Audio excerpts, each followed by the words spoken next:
Rick Pitino has been active in the transfer portal since becoming St. John's head coach about a month ago. Well, Zach Braziller is the New York Post college hoops reporter, and he's on the line to update us on what Coach Pitino has been up to build this roster.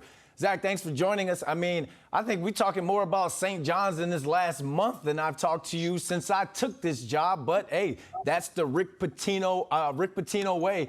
In the last article, you wrote that Coach Pitino is prioritizing shot making and players he's familiar with. So how do you think he's done so far in terms of how he's used the transfer portal?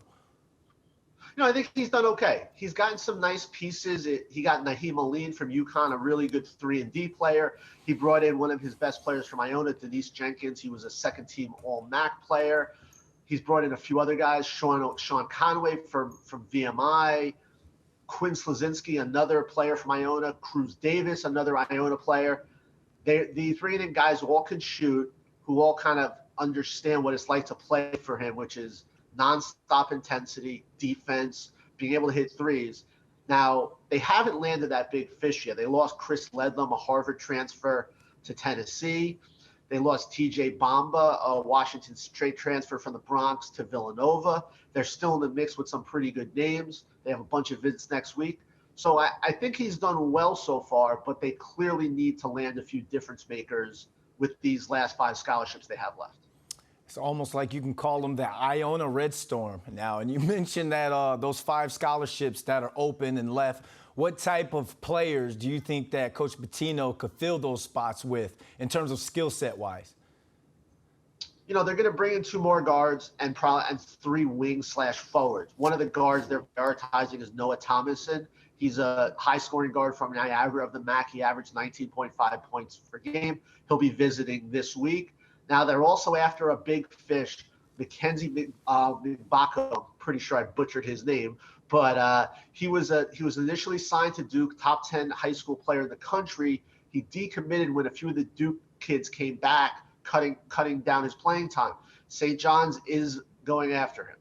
Now, it's St. John's. You hear Louisville. You hear some other big schools. He's the real big fish out there that they're trying to get. Can they get him? We'll see in time.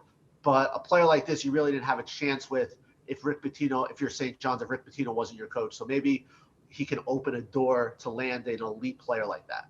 All right, those are the big fishes and the elite players. Or any other transfers or lower level recruits that could potentially be next to commit?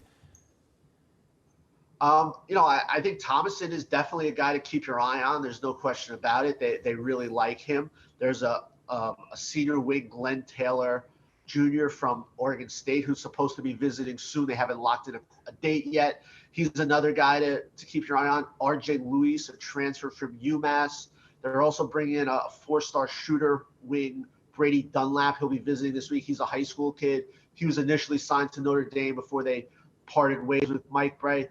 There's a lot going on. They brought in a lot of players, but they've still got a lot of players to bring in. He's going to end up, all told, he wants to fill all 13 scholarship spots. So they're going to, all told, have 10 new players on this team.